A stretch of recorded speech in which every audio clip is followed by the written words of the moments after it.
Hey everybody, today we're going to talk about personality disorders and how they differ, or maybe don't, from mental illnesses. But before we get into that, are you new to my channel? Welcome! I put out videos on Mondays and on Thursdays, so make sure you're subscribed and have those notifications turned on so you don't miss out. First, let's start by defining the terms. I've been mentioning this in videos recently because I think it's really important that we define terms prior to talking about them. So let's start by defining a personality disorder. Now, it's defined as a deeply ingrained and maladaptive pattern of behavior of a specific kind. It typically manifests by the time one reaches adolescence, and it causes long-term difficulties in personal relationships or in functioning in society. Without treatment, the behavior and experience is inflexible and usually long-lasting. Now, the pattern is seen in at least two of these areas. One, in our way of thinking about oneself and others. Two, in our way of responding emotionally to those around us. Three, our way of relating to other people. Or four, in our way of controlling one's behavior. I also think it's important to note that personality disorders are categorized into three main groups. The first group is called Cluster A, which holds the personality disorders that can cause us to act odd or socially withdraw from others. This includes paranoid personality disorder, schizoid, and schizotypal personality disorders.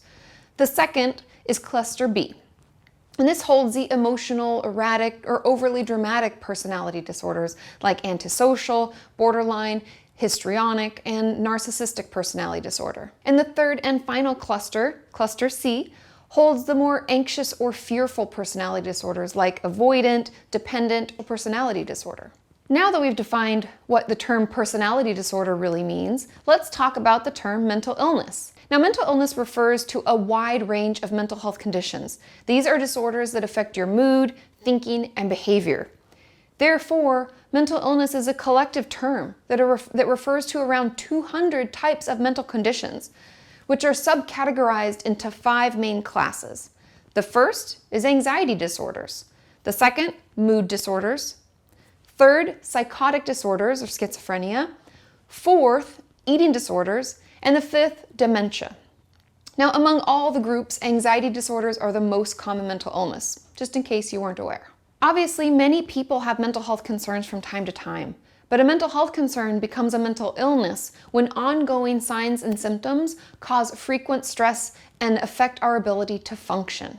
After understanding the definition of each term, I think it's easy to conclude that a personality disorder is a mental illness, but it's a very serious one. And the reason that I say it's a serious one is because personality disorders are pervasive. They're not episodic. Do you remember the video I did a long time ago about bipolar disorder versus BPD, and how the difference is that bipolar disorder is more episodic, right? It comes and goes in episodes, but BPD, borderline personality disorder, is more pervasive. It hangs around a lot. Personality disorders overall have been in our lives since we were young and can affect much of our day-to-day life, not to mention our relationships. Now, many people argue that the causes of personality disorders differs from other mental health issues, but I honestly think that it's too tricky of a thing to conclude. Different people have different coping skills and resiliency, and that's why siblings can go through the same things and come out very differently. We are all unique, and our mental health is not immune from that. That's why it's important that we see a professional and be properly diagnosed so that we can get the treatment that works best for our struggles. This video has been brought to you by the Kenyans on Patreon. If you would like to support the creation of these mental health videos, click the link in the description and check it out. Know that regardless of what you're suffering from, the sooner we reach out for help and get the assistance we need, the better. All mental illnesses benefit from therapy and medication, so find a treatment that works best for you.